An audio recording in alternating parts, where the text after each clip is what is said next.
എടാ ദാസ, അല്ലെങ്കിൽ ആവശ്യമുള്ള സമയത്ത് ഇവനെ കാണൂല. ഇവൻ വല്ല കമ്പ്യൂട്ടറിൽ ഗെയിമും കളിച്ചോണ്ടിരിക്കണ്ടാവും.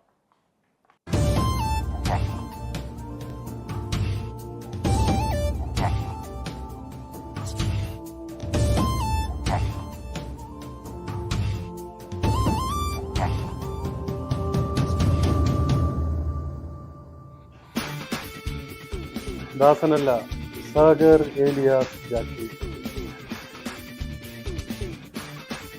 അല്ല, സാർ ഇവിടെ ശരിക്കും എന്താ ചെയ്യണേ? പണ്ട് ബിസ്ക്കറ്റ് കച്ചവടമായിരുന്നു, ഇപ്പൊ കോൺട്രാക്ട്സ്, കൺസ്ട്രക്ഷൻ. ഓ, കെട്ടിടം പണി. ചിലപ്പോ പൊളിക്കും, ചിലപ്പോ പണിയും. നീ ഇവിടെ സാഗരയിലെ ശരിക്കും കളിച്ചോണ്ടിരിക്കും. ഫോണിൽ മെസ്സേജ് വന്നത് വല്ലതും നീ അറിയുന്നുണ്ടോ? കോപ്പറേറ്റ് ടാക്സ് ചെയ്തിട്ടില്ല, വാറ്റ് രജിസ്ട്രേഷൻ ചെയ്തിട്ടില്ല, ഓഡിറ്റ് റിപ്പോർട്ടോ പിന്നെ ചെയ്തിട്ടേ ഇല്ല. നിന്നോട് എപ്പോഴും പറയണം അവരുടെ അക്കൗണ്ടന്റിനെ വെക്കുക, ഇവിടെ അക്കൗണ്ടന്റിനെ വെക്കാൻ. എന്നെ അറിയാവുന്നവരോട് പണ്ടേ ഞാൻ പറഞ്ഞിട്ടുണ്ട്, ഇതിനെല്ലാം ഒരേ ഒരു സൊല്യൂഷൻ. ദുബായിലെ നമ്പർ 1 ഫേമായ right way accounting and book keeping മൂതുമേത്താണ്. നീ വേഗം പോമോനെ ദിനേശ. എടാ ദാസ, എന്നാലും എന്താണ് നമുക്ക് ആ ബുദ്ധി നേരത്തെ കാണാത്ത? എല്ലാത്തിനും അതിൻ്റെതായ സമയമുണ്ട് വിജയം. സമയമൊക്കെ ഉണ്ട്, ബട്ട് നീ അഡ്രസ് പറഞ്ഞാലല്ലേ നമുക്ക് അവിടെ പോകാൻ പറ്റുള്ളൂ. ഇതാ നിനക്കുള്ള അഡ്രസ്.